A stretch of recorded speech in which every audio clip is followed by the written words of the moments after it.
গৌৰৱ গগৈৰ এটা ইণ্টাৰভিউৰ ভিডিঅ' আপোনালোকৰ মাজলৈ য'ত নিতুমণি শইকীয়াই প্ৰশ্ন সোধে আৰু গৌৰৱ গগৈয়ে বিস্ফোৰক মন্তব্য দাঙি ধৰে বিজেপি চৰকাৰ অৰ্থাৎ হিমন্ত বিশ্ব শৰ্মাৰ বিষয়ে লগতে এছআই প্ৰতিবেদনৰ বিষয়েও স্পষ্টকৈ কয় কিনো আছিল এই ভিডিঅ'টোত আহকচোন ভিডিঅ'টো আপোনালোকৰ মাজলৈ আগবঢ়াই দিওঁ 10 বছৰ তেওঁলোকৰ চৰকাৰ কেন্দ্ৰত 10 বছৰ তেওঁলোকৰ চৰকাৰ ৰাজ্যত তেওঁলোকে এটাবা বিপিএফক ললে তাৰপিছত বিপিএফক চুৰি মাৰিলে কেতিয়াবা ইউপি পেলক ইলে ইউপি পেলক চুৰি মাৰিলে তো মাটি দিম সেইবোৰ কথাও ক'ত গ'ল তো সেই কাৰ আকৌ ক'ব কিন্তু হিচাপটো কিয় দিয়া নাই কিয় দিব নোৱাৰিলে কাৰ দায়িত্ব কেন্দ্ৰত তেওঁলোকৰ চৰকাৰ ৰাজ্য তেওঁলোকৰ চৰকাৰ 6 স্কেডিউল এৰিয়া তেওঁলোকৰ ইএম আছে কাৰ দায়িত্ব তো সেই কাৰণে মুখ্যমন্ত্ৰী এইখিনি কথা এতিয়া ৰাইজো গম পাই গৈছে নিশ্চয় 10 ছেপ্টেম্বৰ পিছত যে তেওঁলোকৰ কথাবোৰ যে বিশ্বাসযোগ্য গ্ৰহণযোগ্য সম্পূৰ্ণ কথাবোৰ নহয় কিছুমান কথা এনেই ফুলজাৰি দৰে তেওঁ কৈ থাকে পিছত গৈ ফুস হৈ যায় আপুনি 10 ছেপ্টেম্বৰৰ কথাটো এতিয়ালৈকে দুবাৰ উলিয়ালে মই আপোনাক পিছৰ ফালে সুধিম বুলি ভাবিছোঁ 10 ছেপ্টেম্বৰ হেকাৰণে কৈছো যে মইও বিচাৰি আছো যে এসআইটি কিনো ওলাইছে এসআইটি দুদিন মোৰ পৰিবাৰ ওচৰটো আহিলে আমাৰ দিল্লী ঘৰত আহি কোনো নাজানে যে এইটো আপোনাৰ ব্ৰেকিং দিছো এতিয়া মই বাৰু ধন্যবাদ হয় এইটো কোনো নাজানে এসআইটি দুদিন মোৰ দিল্লী বাসগৃহত আহি মোৰ পৰিবাৰ গৰাকীক বিভিন্ন গোটেই কথাখিনি সুধিলে তাৰ পিছ মোৰ ওচৰতো অহা নাই এইটো মই কৈ দিছো দেই আপোনাৰ পৰিবাৰক সোধাৰ পিছত কিন্তু আপোনাক সোধা কথা আছিলে না 10 ছেপ্টেম্বৰ আগত সুধিব লাগিছিল সেইটোকে ক'লো ৰিপৰ্ট দিয়া আগত সুধিব লাগিছিল যদি ইমান অভিযোগ তো মোৰ পৰা সুধিব লাগিছিল মই সময় নাপালো নহলে মই নিজে এসআইটি অফিচত গৈ পালেহেঁতেন যিয়ে নহওক ময়ো কি কাহিনী ৰচনা কৰে ময়ো পঢ়িবলৈ বিচাৰো ময়ো জানিবলৈ বিচাৰো আৰু সেই কাৰণে মই কৈছো ইমান ৰহস্য ক'ব নালাগে আৰু প্ৰেছ কনফাৰেন্স ক'ব নালাগে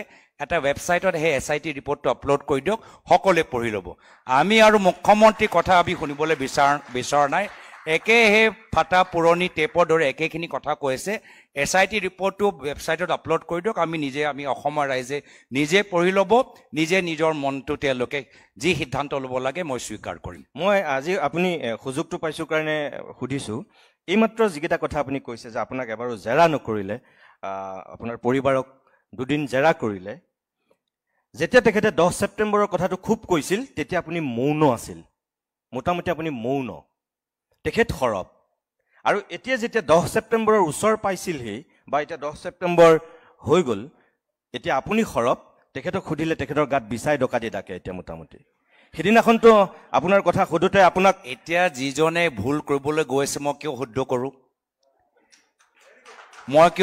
কৰোঁ যেতিয়া নিজে এটা নিজৰ কাৰণে এটা ডাঙৰ জাল বনাই আছে য'ত দুটা ভৰি জাপ মাৰি তেওঁ পৰিব তো মই তেওঁক তেওঁক কিয় মই সহায় কৰোঁ মইতো কৃতজ্ঞতাহে জ্ঞাপন কৰিছো নহয় আমি 10 ছেপ্টেম্বৰত এটা সামান্য এটা যোগদান কাৰ্যসূচী আমি চলালো য'ত আমাৰ প্ৰাক্তন বিধায়ক বিনন্দ শইকীয়া ডাঙৰীয়া প্ৰাক্তন বিধায়ক সত্যব্ৰত কলিতা ডাঙৰীয়া প্ৰাক্তন বিধায়ক মানসিং ৰংপি ডাঙৰীয়া আৰু কিছু আমাৰ নৱপ্ৰজন্ম নগাঁও সচেতন নাগৰিক সমাজৰ সভাপতি বীৰেন্দ্ৰ বৰা ডাঙৰীয়া আমাক যোগদান কৰিলে তেওঁ যদি 10 ছেপ্টেম্বৰত ইমান উঠাই নিদিলেহেঁতেন আমাৰো প্ৰগ্ৰাম ইমান পাব্লিচিটি নাপালে মোৰো বিহু নাচ সকলোৱে চাব নোৱাৰিলেহেঁতেন তো মইতো তেওঁক কৃতজ্ঞতা জ্ঞাপন কৰিছো তেওঁ এইবোৰ সব কৰাৰ কাৰণে হ'ব পাৰে দলৰ নেতৃত্বক মোক সভাপতি হোৱা দায়িত্বটোও দিলে আৰু হ'ব পাৰে এই 10 ছেপ্টেম্বৰ কৰাৰ কাৰণে সমগ্ৰ অসমৰ ৰাইজে মোৰ বিহু নাচটো চালে আৰু তেওঁলোকৰ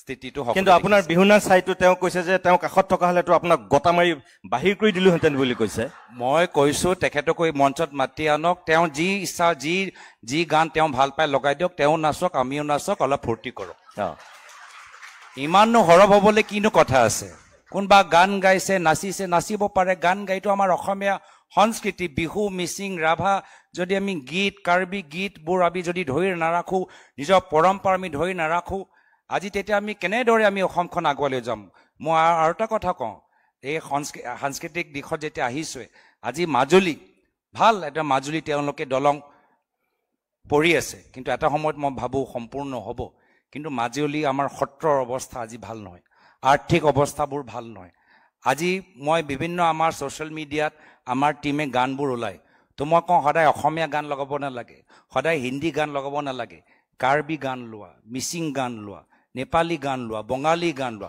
আমি নিজৰ অসমৰ ভিতৰত আমাৰ গোটেই আমাৰ যে এটা মিনি ইণ্ডিয়া আমি সেইটো দেখাব লাগিব, বুজাব লাগিব আৰু গৌৰৱ অনুভৱ কৰিব লাগিব। তো সেইকাৰণে আজিৰ তাৰিখত ইমান তেওঁ নাচন মানে কি নাচ ভাগ লৈ ইমান আপত্তি কৰিব নালাগে মই ভাবোঁ, অলপ ৰিলেক্স হ'ব লাগে মাজে মাজে। নাই, মই কথাটো ওলাইছে কাৰণে তাতে যোগ দি আপোনাক আৰু এটা কথা সোধোঁ। নাচৰ কথাই যে তেওঁ সেইটো কৈ আছে সেইটো নহয়, আপোনাক কৈ আছে যে এজন ব্যক্তি, 4জনীয়া পৰিয়াল, 3জনেই বিদেশী, তেওঁ লাজ নালাগে কথা ক'বলৈ, এনেকুৱাকো আপোনাক আক্ৰমণ কৰিছে। আপুনি ইয়াৰ আগতে কৈছে এই কথা, তথাপি মই আপোনাক আজি সুধিছোঁ, তেওঁ পৰিয়ালত কোনোবা বিদেশী আছে নেকি? নাজানো, মই শুনা পাইছোঁ দেই, কিন্তু তেওঁ নিজৰ পৰিয়ালৰ ভিতৰতে কোনোবা বিদেশী আছে, সেইটো কথা ক'ব লাগে।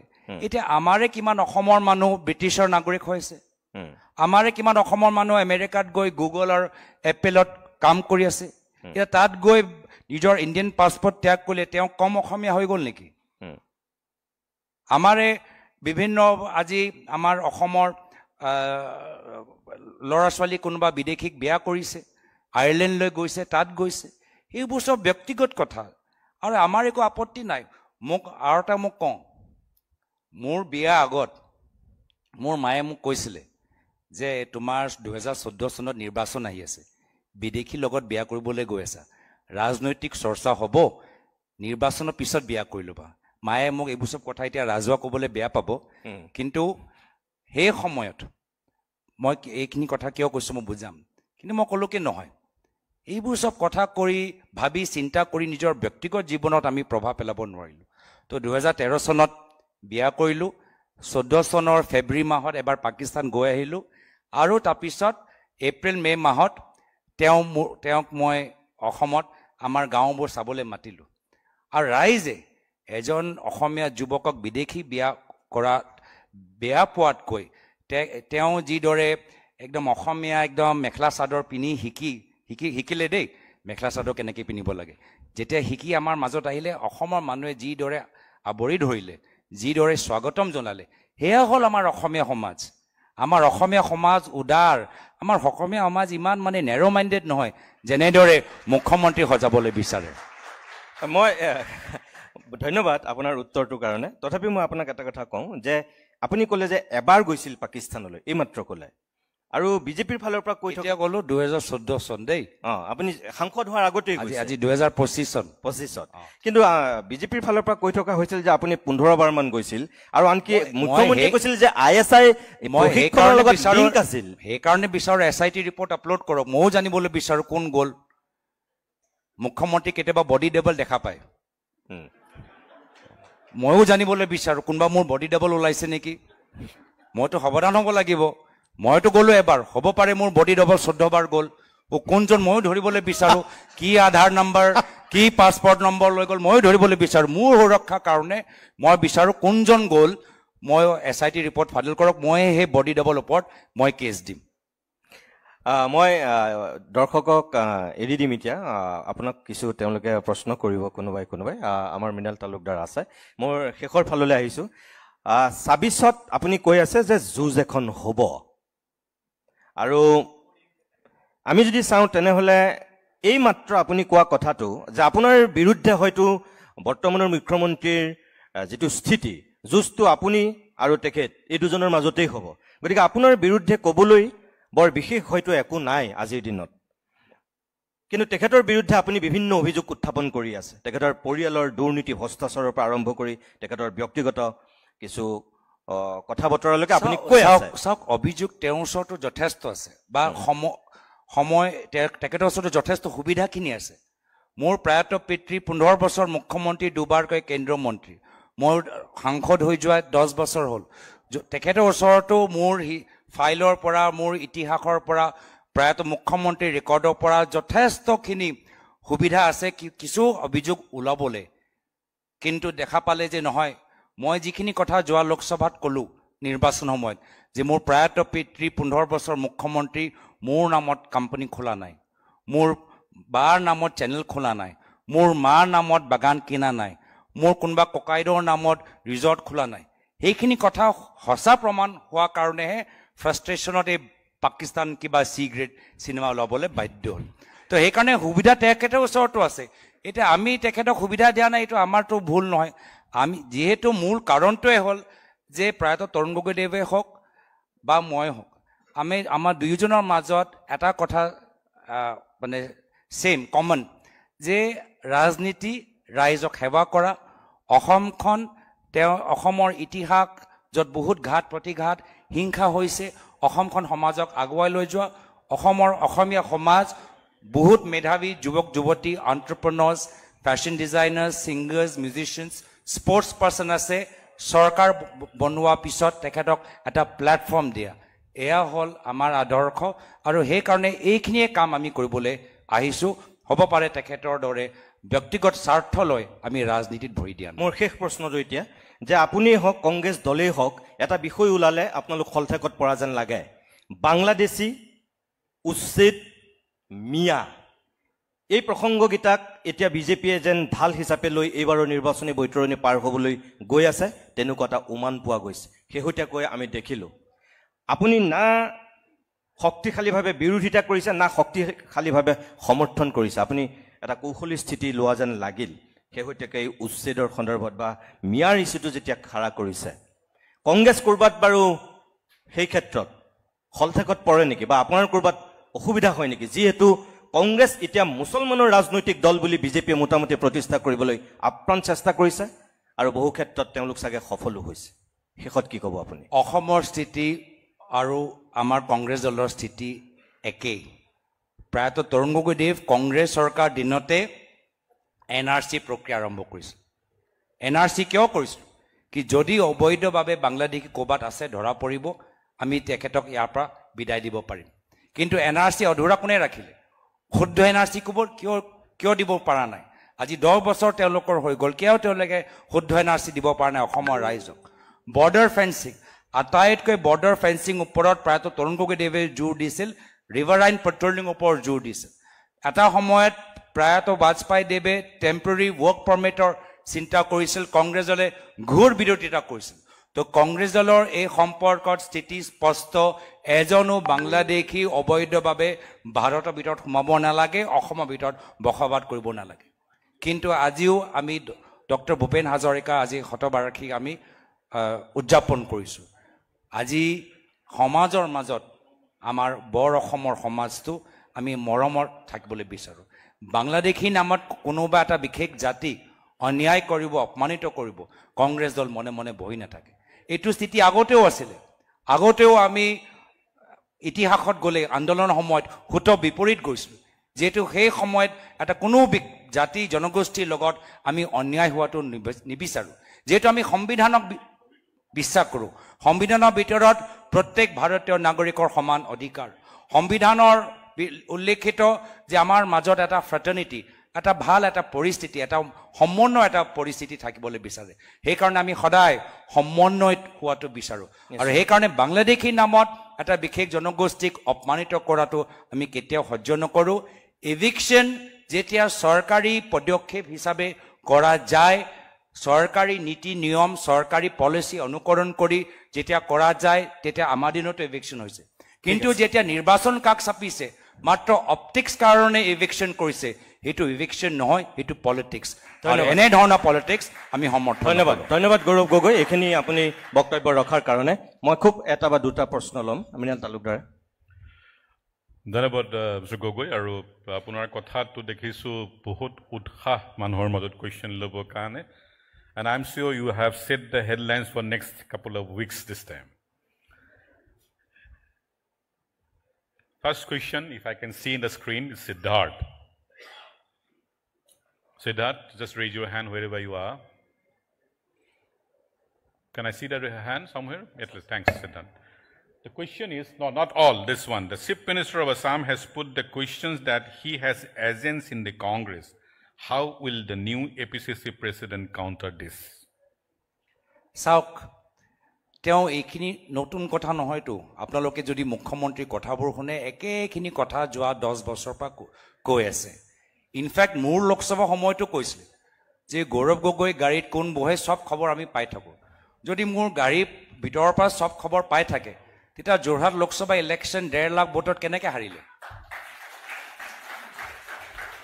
তো এইবোৰ সব কথা কৈ থাকক আমি জিকি থাকিম আমি ৰাইজৰ ওচৰত যাম ৰাইজৰ বিষয়ে লৈ আমি নতুন চিন্তা আমি কৰি যামগৈ শিক্ষা চিকিৎসা উদ্যোগ গৰখনীয়া বিভিন্ন আমাৰ সাংস্কৃতিক দিশত আমি নিজৰ পৰম্পৰা কেনেকৈ আগুৱাই লৈ যাব পাৰোঁ কাৰ্বি আংলং বড়ো ৰাভা মিচিং আৰু আমাৰ সোণোৱাল কছাৰী কোচ ৰাজবংশী তেওঁলোকৰ অধিকাৰ আমি কেনেকৈ তেওঁলোকক দিব পাৰোঁ এয়া হ'ব আমাৰ লোকৰ চিন্তা যদি কিছুমান বিজেপিৰ মুখী কিছুমান মানুহ আছে তেওঁলোকৰ মনটো লাহে লাহে আমি সেই ভাৱটো আমি মোহাৰি দিম ইমান চিন্তা কৰিব লাগে নাই Priyanus Bordoloi, can you raise your hand?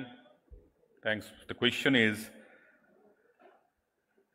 in a time when many young people see politics as a distant or disillusioning, what do you believe can reignite their interest, not just as voters, but as active participants shaping Assam's future? Good question. No, excellent question, given what is happening across the world, where we are seeing young people out on the streets protesting. We saw that আমি কা আন্দোলনৰ সময়তো আমি দেখা পালো যে কেনেদৰে অসমৰ ডেকা সমাজ ওলাই আহিল আৰু এই ক্ষেত্ৰত ইয়াৰ দায়িত্ব আমি ল'ব লাগিব এই ক্ষেত্ৰত মিনালদা আপোনাৰ দৰে লেগেসি মিডিয়া আৰু আমি আমাৰ দৰে ৰাজনীতিবিদ একে পৰিস্থিতিত আছো যদি আমি ৰাইজৰ কথা নুশুনো যদি আমি জেনুইন অথেন্টিক আমি ইনফৰমেশ্যন বা পলিটিক্যাল লিডাৰশ্বিপ নেদেখাওঁ ৰাইজ টিভি চাবলৈও বাদ দিব আৰু ৰাইজে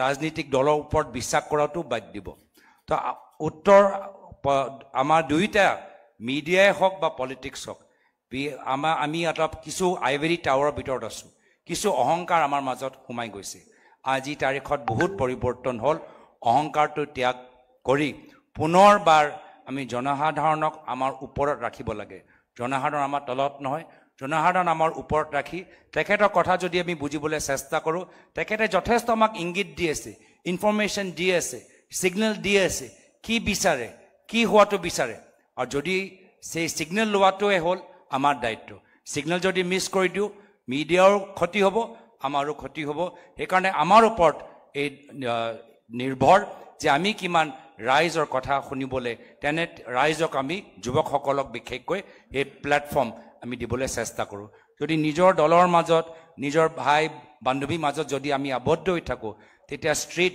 ৰাস্তাৰ পৰা যি ছিগনেল আহিব লাগে আমি সেই ছিগনেলটো নাপামগৈ আৰু শেষত ক্ষতি আমাৰে হ'ব যে কা আইন আমাৰ বঙালী সমাজৰ সমস্যাও সমাধান নকৰে আমাৰ বঙালী মানুহবোৰ যে অসমৰ ভিতৰত যোৱা 40 বছৰ 50 বছৰ 100 বছৰ ওপৰত আছে আজি তেখেতক বৰ্তমান বিজেপি চৰকাৰে কি কৈছে যে আপোনালোকৰ সমস্যা সমাধান কৰিবলৈ আপোনালোকে নিজকে বিদেশী প্ৰমাণ দিয়ক নিজকে বাংলাদেশী সাৰ্টিফিকেট দিয়ক কিয় বঙালী মানুহৰ পৰা ভোট ল'লে এটা তেওঁলোকক বাংলাদেশী সজাবলৈ এইখন চৰকাৰে বিচাৰিছে দ্বিতীয়টো আমাৰ কা বিৰোধী আমি স্থিতিটো ল'মেই কা ৰাজনৈতিকভাৱে যিসকলক টাৰ্গেট কৰিছে বঙালী সমাজক তেখেতৰ ওচৰত তেখেতৰ বাস্তৱিক সমস্যা কেনেদৰে আমি সমাধান কৰিব পাৰোঁ আমি চিন্তা কৰিম লগতে এনআৰচিও আমাৰ অসম চুক্তিৰ পৰা ওলোৱা এটা অস্ত্ৰ যি অস্ত্ৰ আজি অধুৰা হৈছে এনআৰচিটো শুদ্ধ হোৱাটো আমি বিচাৰি থাকিম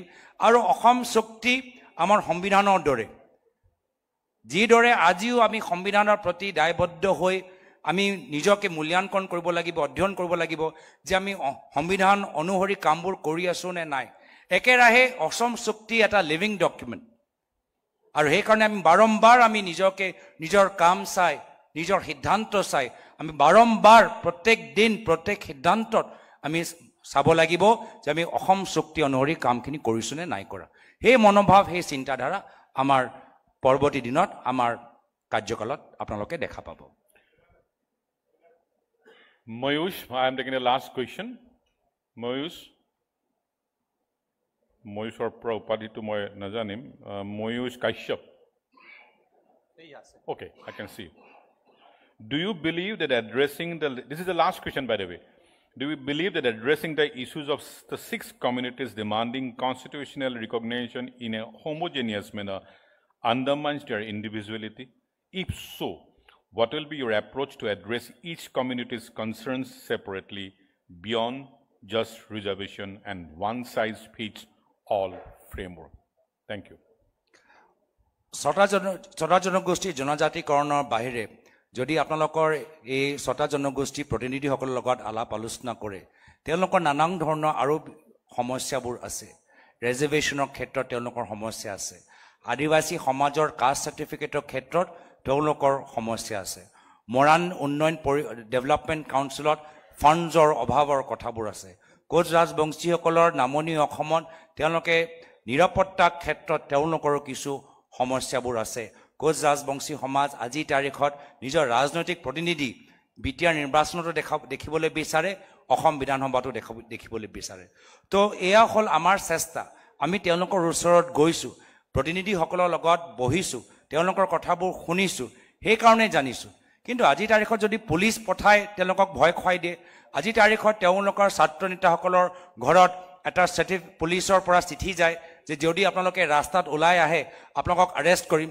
এনে ধৰণৰ ভয় ভাবুকিৰ পৰিস্থিতিত আপোনালোকে তেওঁলোকৰ সমস্যাও জানিব নোৱাৰিব সমস্যা হৈ থাকিব আৰু সেই কাৰণে আমি বাৰ্তা দিছো যুঁজ এখন হ'ব যেহেতু আজি তাৰিখত ৰাজনীতি ভয় আৰু ভাবুকিৰ ওপৰত নিৰ্ভৰ তো যুঁজ এখন হ'ব মাত্ৰ কংগ্ৰেছৰ বাবে শ্লোগান নহয় প্ৰত্যেক অসমীয়া নাগৰিকৰ বাবে শ্লোগান যি শ্লোগানে এই ভয় আৰু ভাবুকি ৰাজনীতিৰ বিৰুদ্ধে থিয় হ'বলৈ বিচাৰে ধন্যবাদ ভিডিঅ'টো এইখিনি আছিল এইখিনিকে মই আপোনালোকৰ মাজলৈ আগবঢ়ালো ভিডিঅ'টো চাই যদি ভাল লাগিলে চেনেলটো ছাবস্ক্ৰাইব কৰি ৰাখিব আগলৈ এনেকুৱা ধৰণৰ ভিডিঅ'সমূহ চাবৰ বাবে আজি এই ভিডিঅ'টো ইয়াতে সামৰণি মাৰিছো আজিলৈ বাই বাই